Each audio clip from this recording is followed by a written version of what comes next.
بسم اللہ الرحمن الرحیم۔ صرف 5 منٹ کا مدرسہ قرآن و حدیث کی روشنی میں 65واں دن 5 ربیع الاول۔ نمبر 1، اسلامی تاریخ۔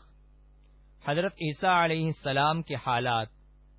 اگرچہ حضرت عیسیٰ علیہ السلام کی گواہی سے بنی اسرائیل کے سامنے حضرت مریم علیہ السلام کی پاک دامنی ظاہر ہو گئی اور ان کی بدگمانی دور ہو گئی، اور حضرت عیسیٰ علیہ السلام کی تربیت و پرورش ماں کی شفقت میں ہوتی رہی، مگر پھر بھی قوم کے شریر لوگوں کی طرف سے ان کی پیدائش پر بدگمانی اور حضرت زکریا علیہ السلام کی مظلومانہ شہادت کو حضرت مریم علیہ السلام دیکھ چکی تھیں، اس لیے وہ قوم اور ہیرود بادشاہ کے ڈر سے اپنے بیٹے حضرت عیسیٰ علیہ السلام کو لے کر اپنے رشتہ داروں کے یہاں مصر چلی گئیں، اور 12 سال وہاں رہنے کے بعد پھر ان کو لے کر بیت المقدس واپس آ گئیں۔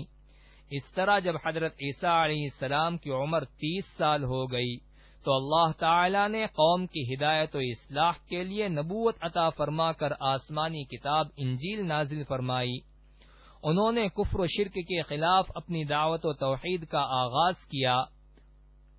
حضرت عیسیٰ علیہ السلام کی شکل و صورت کے بارے میں حضور صلی اللہ علیہ وسلم نے فرمایا، معراج کے موقع پر میری ملاقات دوسرے آسمان پر حضرت عیسیٰ علیہ السلام سے ہوئی تو میں نے ان کو درمیانی قد، سرخ رنگ، صاف شفاف بدن اور کاندھے تک لٹکی ہوئی زلفوں کی حالت میں دیکھا۔ نمبر 2، اللہ کی قدرت۔ چھوئی موئی کا پودا۔ اللہ تعالی نے چھوئی موئی کے اس چھوٹے سے پودے کے اندر احساس و شعور کا مادہ رکھا ہے۔ اگر کوئی آدمی اسے چھوتا ہے تو اس کی پتیاں سکڑ جاتی ہیں، پھر تھوڑی دیر بعد وہ پتیاں پھر سے پھیل کر تن جاتی ہیں۔ آخر چھوئی موئی کے اس پودے میں شرم و حیا کا احساس کس نے پیدا کیا؟ یہ اللہ کی قدرت ہے جس نے اس پودے کے اندر احساس و شعور کا مادہ پیدا کیا ہے۔ نمبر 3، ایک فرض کے بارے میں، قضا نمازوں کی ادائیگی۔ رسول اللہ صلی اللہ علیہ وسلم نے فرمایا، جو کوئی نماز پڑھنا بھول گیا یا نماز کے وقت سوتا رہ گیا تو اس کا کفارہ یہ ہے کہ جب یاد آئے اسی وقت پڑھ لے۔ فائدہ: اگر کسی شخص کی نماز کسی عذر کی وجہ سے چھوٹ جائے یا سونے کی حالت میں نماز کا وقت گزر جائے تو بعد میں اس کی قضا پڑھنا فرض ہے۔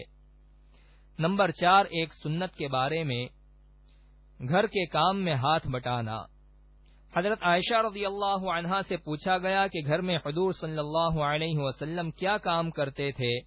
حضرت عائشہ رضی اللہ عنہا نے فرمایا، آپ صلی اللہ علیہ وسلم گھر کے کام میں ہاتھ بٹا دیا کرتے اور جب نماز کا وقت ہو جاتا تو نماز کے لیے چلے جاتے۔ نمبر 5، ایک اہم عمل کی فضیلت، اپنی غلطی پر شرمندہ ہونا۔ رسول اللہ صلی اللہ علیہ وسلم نے فرمایا، جس شخص نے کوئی غلطی کی یا کوئی گناہ کیا پھر اس پر شرمندہ ہوا تو یہ شرمندگی اس کے گناہ کا کفارہ ہے۔ نمبر 6، ایک گناہ کے بارے میں، چند گناہ لعنت کا سبب ہے۔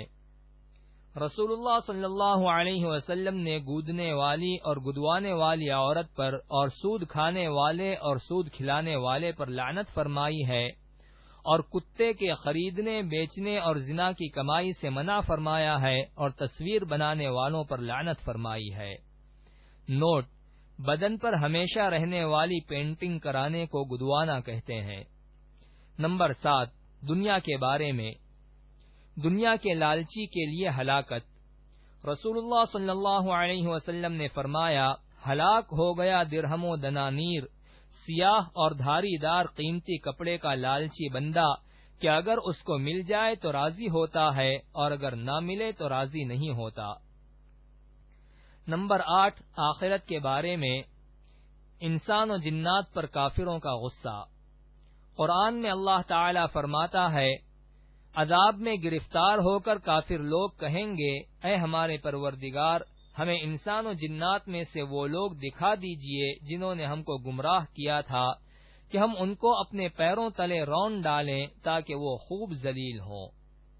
نمبر 9، طب نبوی سے علاج۔ انجیر سے بواسیر اور جوڑوں کے درد کا علاج۔ رسول اللہ صلی اللہ علیہ وسلم نے فرمایا، انجیر کھاؤ کیونکہ یہ بواسیر کو ختم کرتا ہے اور جوڑوں کے درد میں مفید ہے۔ نمبر 10، قرآن کی نصیحت۔ قرآن میں اللہ تعالی فرماتا ہے، نیکی اور پرہیزگاری کے کاموں میں ایک دوسرے کی مدد کیا کرو، گناہ اور ظلم و زیادتی میں کسی کی مدد نہ کرو، اور اللہ سے ڈرتے رہو، بے شک اللہ تعالی کا عذاب بہت سخت ہے۔